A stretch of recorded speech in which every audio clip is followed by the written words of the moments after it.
ओम नमो भगवते वासुदेवाय। आज हम लोग जो है भागवतम के तृतीय स्कंद के द्वितीय अध्याय का 5वां और 6वां 2 श्लोक लेते हैं। पुलकोब्धीन सर्वांगो मुचन्मीलदृदृशा शुचः पूर्णार्थो लक्षित स्तेन स्नेह प्रसर संपुलुतः। तो यहाँ पर पुलक उद्विग्न यानी कि दिव्य भाव। हम लोग चल कहाँ रहे थे कि हम लोग चौथे श्लोक में कल हम लोगों ने देखा था कि जैसे ही विदुर महाराज उद्धव जी से भगवान के बारे में पूछते हैं तो वैसे ही वो बिल्कुल मौन हो जाते हैं और उनके जो शरीर में जो भाव भक्ति के 8 प्रकार के जो दिव्य परिवर्तन होने लगते हैं, जैसे आंसुआना, कंपन, प्रतिस्तीरण, बेचैनी, रोमांच यानी कि बिल्कुल गले का रोना, जो भाव होते हैं, तो ये सब भाव तो बिल्कुल बोल नहीं पा रहे हैं और भाव की अवस्था में चले गए हैं, जिसको बोलते हैं हम लोग समाधि की अवस्था में जाना। तो वो चले गए हैं, तो अब बिल्कुल शांत बैठे हुए हैं। तो अब क्या होता है कि दिव्य भाव से शारीरिक परिवर्तन, जो कल के श्लोक में हम लोगों ने देखा था, तो वही कह रहे हैं पुलकोब्धि सर्वांगो, यानी कि जो उनकी जो दिव्य भाव प्रकट हो रहे थे, उनके शरीर में जो परिवर्तन हो रहे थे, और वो ये परिवर्तन कितने समय के लिए हुए थे? एक मुहूर्त के लिए वो चले गए थे। एक मुहूर्त 48 मिनट का होता है।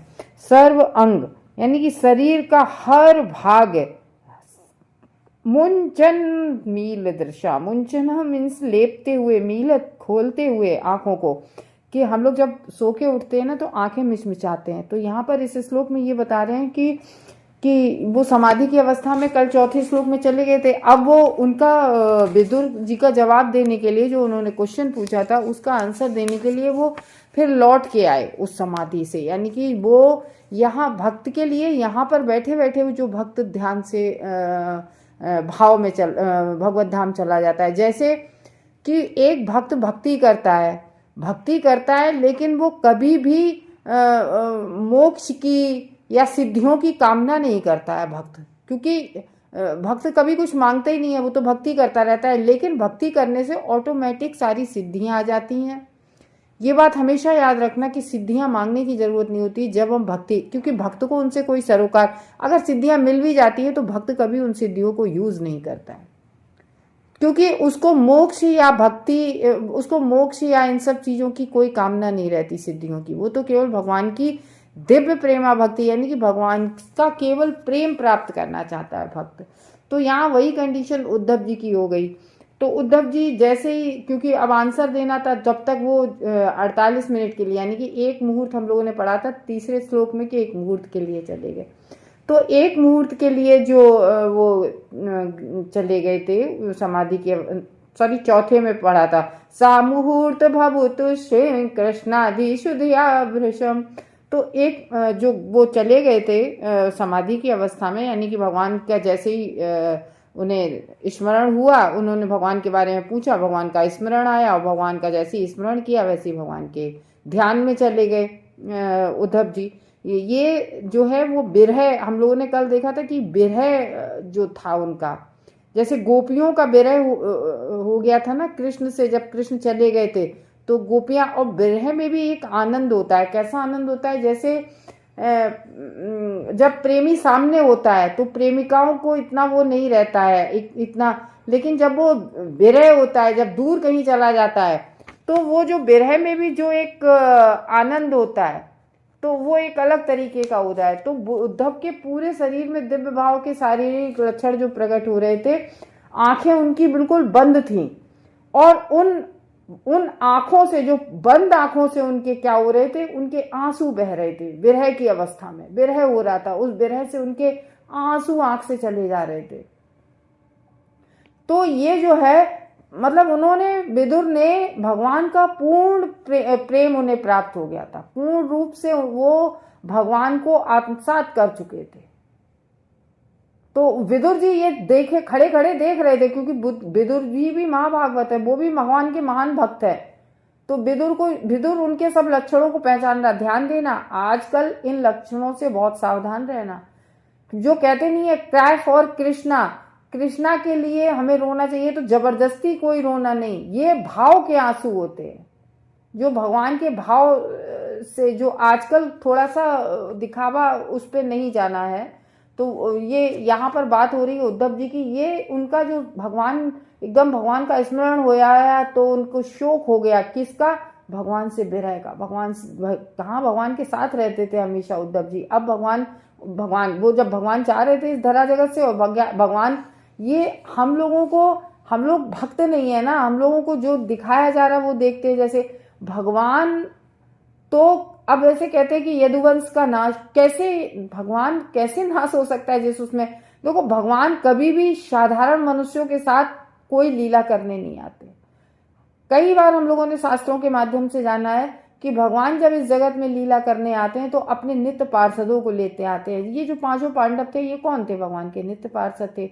और ये जो दुर्योधन था ये पता है कौन था, ये दुर्योधन बलराम जी का दुर्योधन से क्यों स्नेह था कि जो बलराम जी संकर्षण, उनके जो शेष अवतार हैं बलराम जी, तो वो जो शेष अवतार हैं, और दुर्योधन क्या था, उन्हीं के लोक का, क्योंकि शेष नागलोक अलग होता है, तो उन्हीं के नागलोक का ये एक सर्प था। तो ये जैसे भगवान के नित्य पार्षद होते हैं ऐसे नागों के भी नित्य पार्षद होते, तो वो लीला में कभी भी ध्यान देना होगा, कभी भी कोई साधारण आदमी नहीं आता है भगवान की लीला में भगवान के साथ करने। तो ये दुर्योधन आदि होते हैं, ये कौन होते हैं, ये भी भगवान के एक तरह से भक्त होते हैं जो लीला करने आते हैं, क्योंकि भगवान के साथ लीला करना कोई साधारण आदमी का कार्य है नहीं है ना। तो वही है कि भगवान के साथ चाहे वो शिशुपाल हो चाहे कोई भी हो, वो भगवान के साथ जो भी लीला करने आते हैं वो ऐसे ही होते। तो ये बलराम के नित्य पार्षद थे। दुर्योधन इसलिए थोड़ा सा सॉफ्ट कॉर्नर था, तभी तो बलराम जी जो है वो हमेशा दुर्योधन का पक्ष ले लेते थे, ये होता है। तो वही कह रहे हैं एकदम से यहाँ पर कि उन्हें वो विरह हो रहा था, तो वो सिद्धियां क्या, वो भगवत धाम पहुंच गए थे जैसी विरह की अवस्था में आए। और उद्धव जी ने कहा था कि मुझे ले चलो अपने साथ, तो भगवान ने मना कर दिया। तो हमें बाह्य दृष्टि से लग रहा है कि पूरा यदुवंश समाप्त हो गया, जी नहीं। देखो जब भगवान लीला करके जाते हैं तो भगवान के नित्य पार्षद या कुछ पार्टिसिपेट करने के लिए देवता से, देवलोक से देवता लोग भी आते हैं, तो उन सबको, जब भगवान की लीला समाप्त हो इन सबको भी जाना होता है। तो वो यदुवंश में जितने भी लीला करने आते थे वो सब कोई देववंश थे, मतलब देवता तो इंद्र वगैरह जैसे देवता तो वहीं रहते हैं, लेकिन उनके अंश आ जाते हैं। तो ये इस तरीके से, जैसे विदुर जी भी हैं, तो विदुर जी भी जैसे यमराज के अंश रूप में आए थे उनका, क्योंकि उन्हें श्राप था कि ये काटना है, तो ये होता है। तो यहाँ पर वही कहा जा रहा है कि भगवान के जो आए थे पार्टिसिपेट, तो वो कैसे भी जाना था, तो भगवान अपने दिव्य धाम चले गए, अपने दिव्य उस पर बैठ के, विमान पे बैठ के, क्योंकि लीला का अब समय समाप्त हो गया। भगवान को जो कार्य करना था धरा जगत पर कर चुके थे भगवान, अब भगवान को जाना था अपने धाम।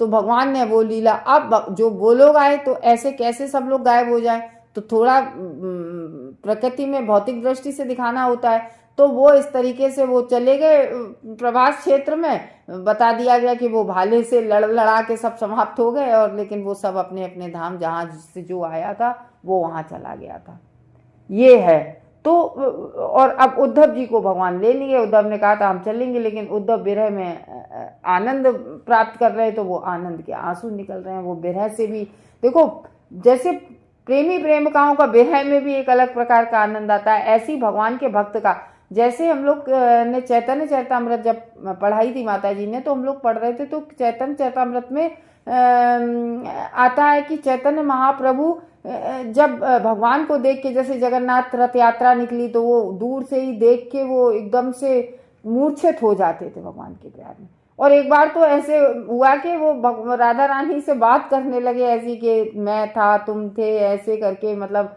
ये विरह की अवस्था चैतन्य महाप्रभु को भी ऐसे हो जाती थी। एक बार तो वो भगवान जगन्नाथ जी का आलिंगन करने के लिए जैसे ही चैतन्य महाप्रभु गए, बेहोश होके गिर गए, तो वहाँ के जो ऐसे ही छोटे मोटे पंडे होते हैं वो क्या जाने, तो उन्होंने सोचा कि ये गड़बड़ करने आए हैं, इनको एक तरफ से किया जाए। लेकिन वहाँ पर सार्वभौम भट्टाचार्य वो ज्ञानी थे, तो उन्होंने कहा नहीं, ये भगवान के भक्त है, वो समझ गए। तो इस तरीके से कह रहे हैं। तो वही देखो, भक्त भक्त को ही जान सकता है। तो जैसे गोपिकाएं भी थोड़े प्रेम भाव भक्ति में, प्रेम स्नेह में रहती थी। जब भगवान श्री कृष्ण चले गए थे तो वो बिल्कुल खोई खोई सी रहती थी। इस तरीके से वेदुर ये सब देख रहे थे कि ये उद्धव जी जो है वो भक्ति में पूर्ण, मतलब इन्होंने पूर्ण भक्ति प्राप्त कर ली। ये वेदुर महाराज भी भक्त थे, लेकिन वो इस चीज को देख रहे थे कि इन्होंने तो इनका तो पूर्ण साक्षात्कार हो गया भगवान से। इन्होंने तो ये मतलब जो एक लास्ट स्टेज होती है भक्ति की, वो प्राप्त कर ली थी उन्होंने। और यही तो जीवन का लक्ष्य होता है। यही जिस दिन हम लोगों को प्राप्त हो जाए कि उसी दिन हम लोग अब यहाँ पर ये कहा जाए कि वो ध्यान में भगवत धाम चले गए। देखो ऐसा होता है कि भक्त के लिए ये संसार ही धाम है। कैसे कि भक्त जब बैठा होता है और भगवान का ध्यान कर रहा होता है, और तो वो भगवान के ध्यान में भगवान के धाम पहुंच जाता है। तो ये क्या है, यहाँ बैठे हमारे महाप्रभु क्यों कहते, वो प्रभुपाद क्या कहते थे उनके लेक्चर में सुनो तो वो एक जगह कह रहे हैं कि व्यक्ति अपने घर को ही वृंदावन बना सकता है।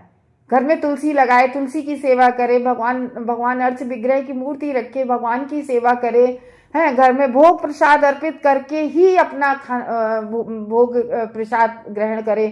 तो इस तरीके से व्यक्ति का घर ही धाम हो जाता है। तो वही यहाँ पर कह रहे हैं, क्योंकि ये हम लोगों ने उसके चौथे श्लोक के अनुवाद में पढ़ा था ना कि वे उद्धव जी भक्ति भाव में श्री भगवान के चरण कमलों के स्मरण रूपी अमृत में पूरी तरह निमग्न हो गए थे। उसी भाव में वे गहरे उतरते दिखते लगे। तो मतलब चरण कमल में के अमृत में, तो वो कहने तो इससे समझ में आता है कि वो धाम में पहुंच गए थे भगवान के चरण कमलों में। ये यहाँ से हम लोग ग्रहण करते हैं। तो ये है। तो विदुर ने देखा कि उद्धव ने संपूर्ण भाव के कारण समस्त दिव्य शारीरिक परिवर्तन उत्पन्न हो गए और अपनी आंखों से बिछो के आंसुओं, जो विरह के आंसू है, वो उनके निकल रहे थे। तो जब धीरे धीरे, क्योंकि श्लोक है धीरे धीरे जब वो लौट कर आए उस अवस्था में, तो ये है कि पर वे अपनी आंखों में बिछो के आंसू पोंछने का प्रयास कर रहे थे। इस तरह से विदुर ये जान गए थे कि उद्धव ने श्री भगवान के प्रति गहन प्रेम में पूर्ण रूप आत्म साक्षात्कार कर लिया। तो वो समझ गए थे कि इनका भगवान से पूर्ण आत्म साक्षात्कार इन्होंने कर लिया है। तो विदुर जो है वो भी भगवान के अनुभवी भक्त है, वो सब समझ रहे थे और उद्धव में भक्तिमय जीवन के उच्चतम लक्षण देख रहे थे। ये भक्त के उच्चतम लक्षण होते हैं, जो वो कहते नहीं है कि उच्चतम श्रेणी का भक्त जो होता है। और उन्होंने उनके भगवत प्रेम को सिद्धावस्था की पुष्टि की। वो समझ गए विदुर महाराज देख के कि इनकी जो स्थिति है वो सिद्धावस्था की हो गई है। इन्होंने अवस्था को सिद्ध कर लिया है, यानी कि जो जीवन का लक्ष्य होता है उसको प्राप्त कर लिया है। और ये कोई आर्टिफिशियल प्रेम नहीं होता है कि व्यक्ति ऐसे ही अपने आप कर ले। ये भगवान की भक्ति से धीरे धीरे अभ्यास से ये होता है। ये जब भगवान की भक्ति करते हैं तब भक्ति से प्राप्त होता है। और वो भी दिखावटी भक्ति नहीं जो हम दुनिया को दिखा के करते हैं, जो भगवान के साथ प्रेममयी भक्ति होती है। क्योंकि भक्ति की हम लोग हर जगह पढ़ते हैं, वो भक्ति रसामृत सिंधु में भी पढ़ा है कि भक्त 3 कोटि के होते हैं। भक्ति की अवस्था 3 तरह की होती है। एक जो फर्स्ट स्टेज होती है उसमें भक्ति संहिताओं की विधि विधानों का पालन करना होता है। ये क्या होता है, जो प्रथम अवस्था होती है, कहने का ये मतलब है। तो हम लोग प्रथम अवस्था क्या होती है भक्ति की, जिसको हम साधन भक्ति कहते हैं, यानी कि सुबह उठे, भगवान को जगाया, भगवान को नहलाया, भगवान को कपड़े पहनाए, भगवान की भोग लगाया, भगवान की आरती की। ये फर्स्ट स्टेज होती है विधि विधानों का पालन करना। हमें ये करना, हमें वो करना, नवरात्रि आ गई तो देवी, ये जो हम विधि विधानों का पालन करते हैं, जो साधना भक्ति करते हैं, वो दूसरी सेकेंड स्टेज क्या होती है भक्ति की। मतलब आदमी ऐसे ही तो एडवांस होता है। पहले सकाम कर्म क्यों करता है व्यक्ति, मंदिर जाता है, प्रसाद चढ़ाता है, मेरा ये काम बन जाए, हम प्रसाद चढ़ा रहे हैं। और फिर कहता है कि हम यज्ञ करेंगे, हमारे बेटे की नौकरी लग जाए, हम यहाँ जाके इतने का घंटा चढ़ाएंगे, ये हो जाए। तो इस पहले ये सकाम कर्मों के लिए, तो ये सकाम कर्म कर करके जब व्यक्ति ऊब जाता है तो धीरे धीरे आगे भक्ति में एडवांस होता चला जाता है।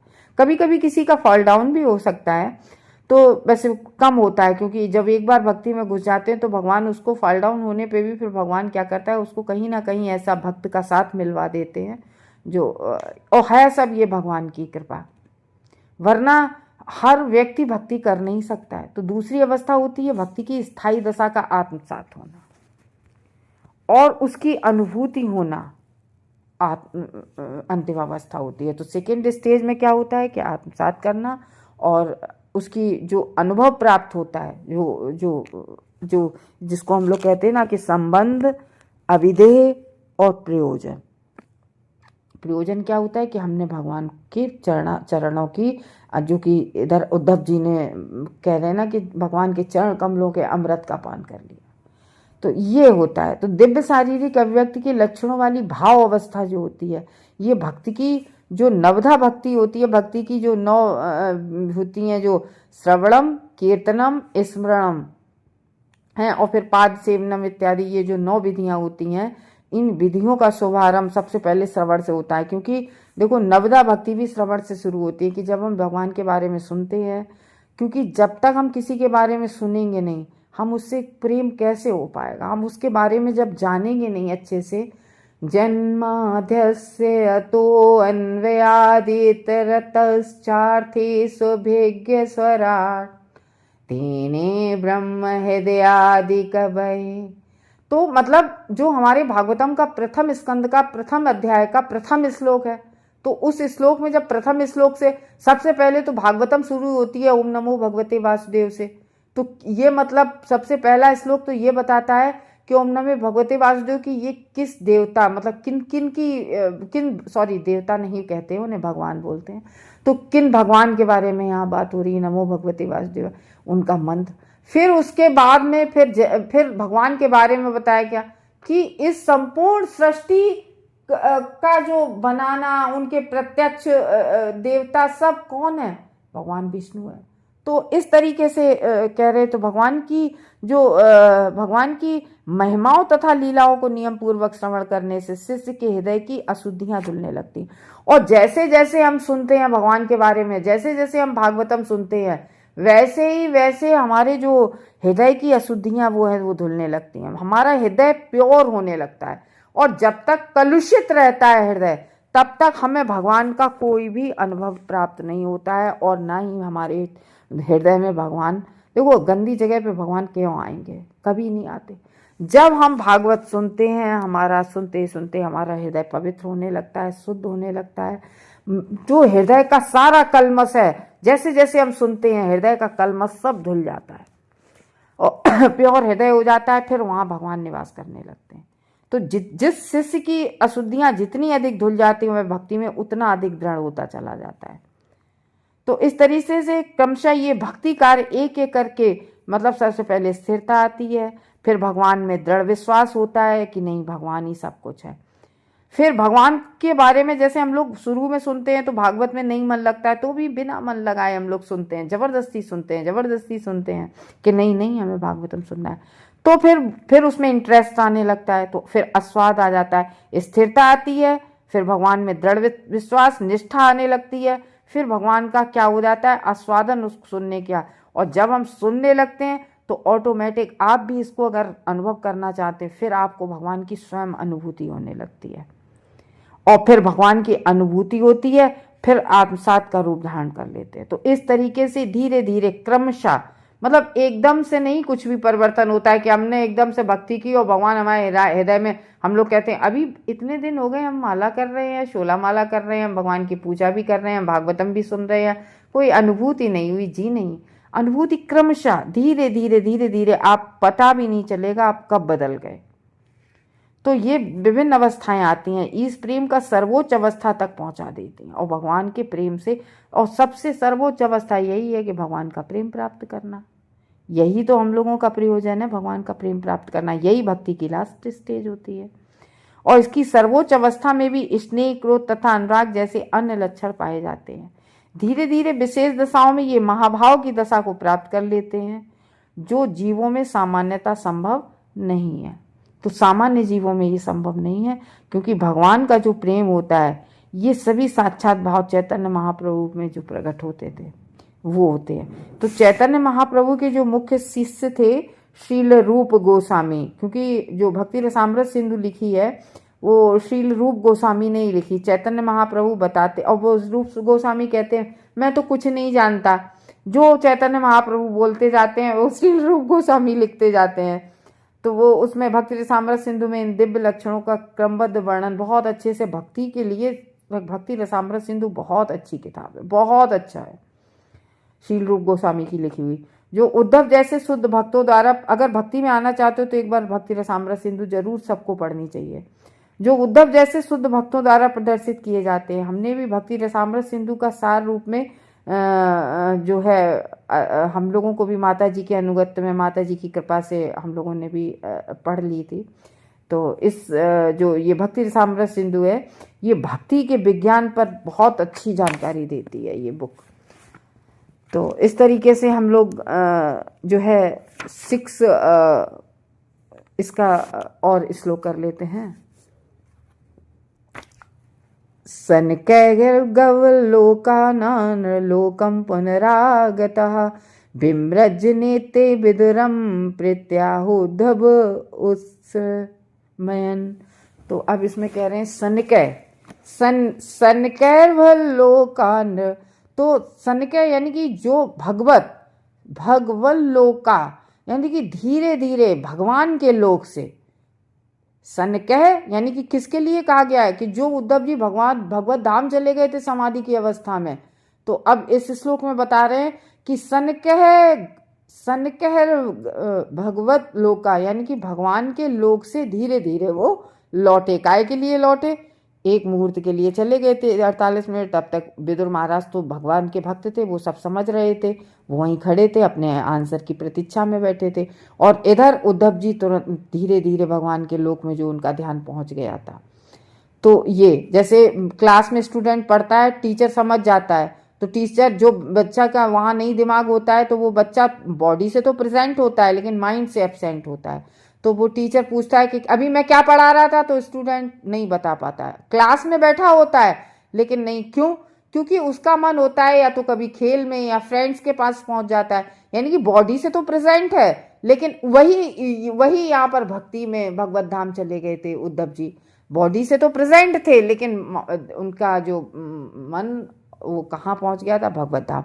तो अब क्या है आंसर देने के लिए? सनकह भगवत लोकान, यानी कि धीरे धीरे वो भगवान के लोक से धाम से मानव स्तर पर उतर रहे थे, क्योंकि अभी तक उन्हें बाह्य अनुसंधान कुछ नहीं था कि कहाँ विदुर हैं, क्या हो रहा, बिल्कुल बॉडी से थे। ऐसा पता है किसके साथ और हुआ था कुछ पल के लिए? ये आपके नारद जी के लिए। तो उद्धव तुरंत ही से भगवान के धाम से मानव स्तर पर उतर आए, फिर वो मानव स्तर पर आए धीरे धीरे। और फिर क्या हुआ? बिम्रज नेत्रे, बिम्रज जैसे हम लोग नींदे होते हैं तो अपने आँखों को थोड़ा सा वो करते हैं, मलते हैं आँखों को। तो वो कह रहे हैं कि आँखों को पहुँचते हुए उन्होंने अपनी पुरानी स्मृतियों को जगाया। मतलब फिर पहुँचे क्या पुरानी स्मृतियाँ, कि हम किस तरीके से भगवान के साथ खेलते थे, कैसे रहते थे, क्या करते थे, सब उद्धव जी को बचपन से लेके और अपना बड़े तक सब स्मृतियाँ हो गई। और फिर अपना धीरे धीरे लौट आए मानव स्तर पर और फिर प्रसन्नचित्त होकर बोले, फिर थोड़ा सा ये विरह की अवस्था से, थोड़ी शोक और विरह की अवस्था से बाहर निकले। तो वही है कि भगवत धाम जाना, भगवान का प्रेम सर्वत्र विद्यमान होता है। यहाँ हम लोग हैं, अब हम लोग कहें कि अरे उद्धव जी पहुँच गए, हम लोग नहीं पहुँच पाए। देखो भगवान का जो प्रेम होता है वो यहाँ भी हम लोग अनुभव कर सकते हैं, और पूरा उद्धव जी जैसा ही प्रेम अनुभव हम लोग कभी कभी कहने लगते हैं अरे उनके जैसे महान हम कहाँ। भक्ति करें तो भगवान हमारे लिए भी संभव है। भगवान के लिए ना कोई छोटा ना कोई बड़ा, भगवान कभी पार्शियलिटी तो करते ही नहीं है। हाँ, पार्शियलिटी कहाँ होती है? भगवान अपने भक्ति के प्रति, जो भगवान के भक्त होते हैं वो भगवान के जो भक्ति करेगा उन पे भगवान की विशेष कृपा, विशेष ध्यान रहता है। तो वो कह रहे हैं, वरना खाने को तो भगवान सबको दे रहे हैं ना। जो भगवान को नहीं मानता है, जो बिल्कुल नास्तिक हैं, वो भी तो, उन्हें भी तो रोटी पानी सुख सुविधाएं, वो भी हम लोग देखते हैं ना कि जो भगवान की बिल्कुल पूजा नहीं करते हैं फिर भी वो बहुत ऐशो आराम से रहते हैं। तो ये चीज़ यहाँ पार्शियलिटी भगवान नहीं करते हैं। लेकिन हाँ, जो एक भक्त हो जाता है उसका भगवान हमेशा ध्यान रखते हैं। तो इस तरीके से भगवान का प्रेम सर्वत्र विद्यमान है। तो इस तरीके से हम देखते हैं ना कि इसमें श्लोक में है कि क्रमशः भगवत लोका, यानी कि भगवत धाम से धीरे धीरे मनुष्य लोक को वो पुनः लौट आए और अपने दोनों आँखों को पहुँच कर, और फिर उन्हें सब कैसा क्या यहाँ पर जो वो साथ में रहते थे करते थे और किस तरीके से, वो भी बात जो उन्होंने क्वेश्चन पूछा वहाँ तक बात याद आ गई, मतलब सारी बातें याद आई। और फिर ये भी याद आया कि यदुवंश के संहार आदि कि किस तरीके से भगवान ने लीला की, किसकी, यदुवंश के संहार की। तो ये भगवान की जो लीला थी, तो भगवान के चातुर्य की उन स्मृतियों द्वारा विस्मित होते हुए विदुर को आंसर देने लगे। तो ये कह रहे हैं, तो जब उद्धव इस प्रेम में दिव्य भाव में मग्न थे तब वे बाह्य जगत के विषय में सब कुछ भूल गए थे। लेकिन फिर जब उनकी मतलब समाधि टूटी, कहने का मतलब ये है कि मनुष्य लोक में भगवत धाम से लौट के मतलब वापस आए, उनकी चेतना वापस आई। तो शुद्ध भक्त निरंतर भगवत धाम में ही रहता है, यहाँ तक कि वर्तमान शरीर में भी, शरीर से तो यहाँ रहता है लेकिन भाव उसके हमेशा भगवान की, मैंने जो कहते नहीं है कि आत्मा तो वहीं हमारी पड़ी हुई है, ऐसे लोग कहते नहीं है, ये तो वो है कि वो वहाँ पे जैसे उनकी वर्तमान शरीर में वो लौट आए, इस जगत से जो संबंधित था उनका। तो शुद्ध भक्त जो होता है वो शारीरिक स्तर पर इस धाम में देखने में लगता है कि ये खा रहा है, पी रहा है, गाड़ी से चल रहा है, सब कुछ कर रहा है। ये हम भक्त को देखते हैं, देखने में लगता है, एक्चुअली में उसका मन हमेशा 24 घंटे भगवान की भक्ति में रहता है। ये है क्योंकि वह परमात्मा के दिव्य विचार में निमग्न रहता है, वह भगवान के हमेशा विचार में। और भक्त का शरीर भी देखने में हम लोगों के शरीर जैसा वो दिव्य हो जाता है जो भक्ति करने लगता है। क्योंकि अब उद्धव विदुर से बात करना चाह रहे थे, तो अतः उद्धव भगवत धाम द्वारका से नीचे उतरकर मनुष्यों के भौतिक स्तर पर आ गए। तो यद्यपि शुद्ध भक्त इस मर्त जगत में उपस्थित रहता है किंतु वह भगवान की दिव्य प्रेममयी सेवा में हमेशा निमग्न रहता है। तो सेवा का मतलब स्मरण भी तो होता है ना, जो नवधा भक्ति में स्मरण वाली चीज आती है, ये तो किसी भी भौतिक कारण से नहीं होती है। ये जीव अपने स्तुति की स्थिति के अनुसार या तो भौतिक स्तर पर रह सकता है, या अब आपको दोनों, तो या तो भौतिक स्तर पर रह लो, अब तुमको थोड़ी थोड़ी मस्ती, थोड़ी थोड़ी भक्ति, ये नहीं हो पाती है। तो ये है कि अब आपको भगवान के दिव्य धाम पहुंच जाएं और इस जगत की, हम मतलब कहते नहीं है कि इस जगत मतलब अपनी इंद्रिय तृप्ति भी करते रहे, तो ये नहीं होगा। जीव में होने वाले पारिस्थितिक परिवर्तनों की व्याख्या चैतन्य चरितामृत में भगवान श्री चैतन्य द्वारा शील रूप गोस्वामी को उपदेश दिए गए हैं। तो समस्त ब्रह्मांडों के सारे जीव अपने कर्म का फल जन्म जन्मांतर भोगते रहते हैं। हम सब लोग अपने कर्मों को तो ही भोगने आते हैं, परंतु इनमें से कुछ जीव शुद्ध भक्तों की संगति में आकर जिसके जैसे पाप नष्ट हो जाते हैं, उसको भगवान तुरंत शुद्ध भक्तों से मिलवा देता है। तो शुद्ध भक्तों की संगति में आकर रस प्राप्ति के द्वारा भक्ति में सेवा संपन्न करने का उसको अवसर मिल जाता है। और यही आस्वाद भक्ति का बीज है। जब हम भगवान, जैसे कभी कभी हम लोग होते हैं ना कि बाई चांस हम लोग कोई ऐसे रील देख रहे होते हैं या कोई वीडियो हम लोग सुन लेते हैं और एकदम से परिवर्तन हो जाता है भक्ति भाव, तो ये बीज पड़ जाता है, यानी कि भक्ति का एक बीज पड़ जाता है व्यक्ति के अंदर जब भगवान की कृपा होती है। तब बिना भगवान की कृपा के कोई बीज नहीं पड़ता है। और इस चीज को प्राप्त करने हेतु अगर हमने कोई भक्ति की सुनी और हमारे अंदर वो बीज पड़ गया उसी दिन, तो ये है, वो व्यक्ति पर्याप्त भाग्यशाली होता है। यहाँ कहते हैं ना कि किस, अरे बे बहुत भाग्यशाली, उनकी इतनी दुकानें हैं, इतना पैसा है, उनने जे ट्रक कर लिए वो, अरे नहीं, ये भाग्यशाली नहीं होता है। ये पर्याप्त भाग्यशाली वही होता है जिसके अंदर भक्ति का बीज, हम लोग यहाँ जिस लिए आते हैं वो, तो इसलिए हम लोगों को यहाँ सलाह दी जाती है कि अपने हृदय को के जो अंतः स्थल होता है उसमें भक्ति का बीज हम लोग बोलें। और ये भक्ति लता, पता है, जो बीज भक्ति का बो देते हैं हमें दिखाई नहीं पड़ता है, ये भक्ति लता यहाँ से बढ़ती बढ़ती बढ़ती बढ़ती भगवत धाम जाती है और भगवान के चरणों में लिपट जाती है। ये है, बीज बोने के बाद उसमें फल लगने हेतु पानी देकर सींचना पड़ता है। जैसे हम लोग बीज डालते हैं पृथ्वी में और फिर उसमें पानी डालते हैं, क्योंकि बिना पानी डाले, तो इसी तरीके से ये नहीं है कि एक दिन हमने भागवतम सुन ली और या एक दिन भक्ति कर ली, इसमें नित्य का होता है। देखो भक्ति तभी बढ़ती है जब हम नित्य किसी भी चीज़ का नित्य श्रवण करें या नित्य भगवान की सेवा करें। अगर हमने कभी कर ली कभी नहीं, उससे नहीं, यहाँ नित्य का होता है। तो उसी तरह भक्त के हृदय में जैसे बीज डालते हैं, उसमें डेली पानी लगाते हैं, वैसे ही भक्ति का बीज होता है। तो भक्ति का बीज भगवान के नाम और लीलाओं, और ये भक्ति का, जैसे पेड़ में तो पानी लगा देते हैं, और ये भक्ति की लता कैसे बढ़ती है? ये बढ़ती है भगवान के नाम स्मरण करने, नाम जपें, भगवान की लीलाओं का श्रवण कीर्तन करें, उस जल से ये परिपोषित होती है ये भक्ति लता। तो इस तरह से पोषित भक्ति की लता क्रमशः बढ़ती जाती है, और भक्त माली के रूप में निरंतर श्रवण तथा कीर्तन रूपी जल से उसे सींचता रहता है। और यही भक्ति लता धीरे धीरे इतनी ऊंची बढ़ जाती है कि सारे ऊपर के जितने भी भौतिक ब्रह्मांड है, सारे लोकों को, ब्रह्मांडों को पार करती हुई बैकुंठ लोक में भगवान के चरणों में लिपट जाती है और आध्यात्मिक आकाश में प्रवेश करती है, जहां से आगे आगे बढ़ते हुए गोलोक वृंदावन पहुंच जाती है, भगवान के धाम। तो भक्त रूपी माली मात्र श्रवण तथा कीर्तन द्वारा श्री भगवान की भक्तिमयी सेवा करने, इसके भौतिक स्तर पर होते हुए भी भगवत धाम के संपर्क में रहता है। तो जिस तरह से लता किसी अन्य बलवान वृक्ष की शरण लेती है, उसी तरह से भक्ति रूपी लता भक्त द्वारा प्रेषित होकर भगवान के चरण कमलों की शरण इस तरीके से ग्रहण करती है। भगवान वो लता बढ़ती जाती है और भगवान के चरण कमलों में वहीं पकड़ लेती है। तो इस जगत में रहते रहते कनेक्शन किससे हो जाता है? भगवान के चरण कमलों से। कहाँ? ऊपर भगवत धाम से तो भक्त हुआ ना, कि भौतिक जगत में रहते हुए भी, लेकिन उसका किससे संबंध, कांटेक्ट बन गया? श्री भगवान से। तो भक्ति रूपी लता भक्त द्वारा प्रोषित होकर भगवान के चरण कमलों की शरण ग्रहण कर लेती है और इस तरह से बिल्कुल परमानेंट सुस्थिर हो जाती है, केवल श्रवण कीर्तन से, केवल श्रवण कीर्तन से। तो जब लता स्थिर हो जाती है तो उसमें फल लग जाते हैं, और तब जिस माली ने इसका पोषण किया था वह प्रेम रूपी फल का आस्वादन कर सकता है। तो जैसे हम लोग बीज डालते हैं तो फिर जैसे आम, सेब, केला, सब मतलब जो भी फल लगते हैं पेड़ में, अनार, तो हम जो लगाता है वो खाता है, वैसे ही एक भक्त होता है, भक्त उसका आस्वाद करता है और उसका जीवन फिर सफल हो जाता है।